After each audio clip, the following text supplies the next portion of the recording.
নলহাটি ২ নম্বর ব্লকের ভদ্রপুর ১ নম্বর গ্রাম পঞ্চায়েতের আকালিপুর গ্রামে বহু প্রাচীন মহারাজ নন্দকুমারের প্রতিষ্ঠিত মা গুহকালী মন্দির আজ রবিবার সকাল থেকেই ৩ দিনের জন্য বন্ধ করে দেওয়া হলো।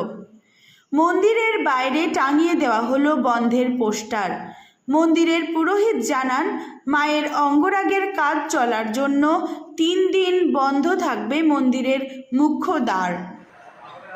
মন্দির বন্ধ হয়েছে এই কারণে দীর্ঘ ৮ বছর ১০ বছর পর পর মায়ের অঙ্গরাগ করতে হয়।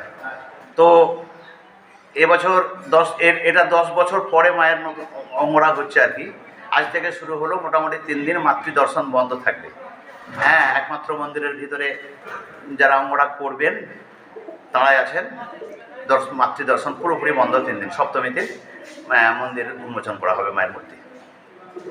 তাহলে আপাতত এই কদিন কোথায় পুজো হবে? পুজো আপাতত এই যে মন্দিরের ইয়েতে গেটের কাছে মায়ের পট এবং আমাদের পুজোর যে যান্ত্রিক আধার, তার উপরেই মায়ের সেই আধারে মায়ের উদ্দেশ্যে পুজো পাঠ এখন 3 দিন এরকমভাবে হবে। পুজো আরতি সবই এখানেই হবে।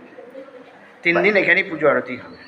৮ থেকে ১০ বছর অন্তর অন্তর মায়ের এই অঙ্গরাগ করা হয়। সেই মতো আজ থেকে কোনো দর্শনার্থী মায়ের দর্শন করতে পারবেন না। নিয়ম রীতি মেনে মায়ের অন্নভোগ দেওয়া হবে ও পুজো আরতি হবে মন্দিরের বাইরে গেটের সামনে মায়ের ছবিতে। এছাড়াও গোটা মন্দিরের দেওয়ালেও করানো হচ্ছে রং। সপ্তমীর দিন মাকে মন্ত্র উচ্চারণের মধ্য দিয়ে স্নান করিয়ে বিশেষ পুজো হোম যজ্ঞের মাধ্যমে মায়ের অভিষেক করে আবার মন্দির খোলা হবে। সেদিন থেকে সকল দর্শনার্থী আবার মায়ের দর্শন করতে পারবেন। সপ্তমীর দিন যে আপনারা বলছেন আবার মন্দির খুলবেন, সেদিন কি মায়ের কি কোনো বিশেষ পুজো হবে? বিশেষ পুজো বলতে মায়ের অঙ্গরাগ হওয়ার পরে প্রতিবারই নিয়ম অনুসারে মায়ের অভিষেক করাতে হয়।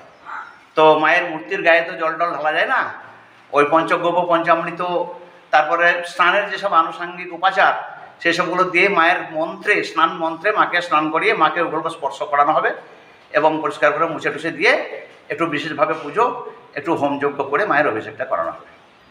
সেটা ওই সপ্তমীর দিনই হবে। সপ্তমীর দিন হবে, মন্দির অঙ্গরাগ হয়ে যাওয়ার পর, মন্দির খোলার পর। বহু মানুষ আজকে পুজো দিতে এসে মায়ের দর্শন না করেই বাইরে পুজো দিয়েই ও মায়ের ছবিতে প্রণাম করে ফিরে যান। না, মায়ের দর্শন পাইনি।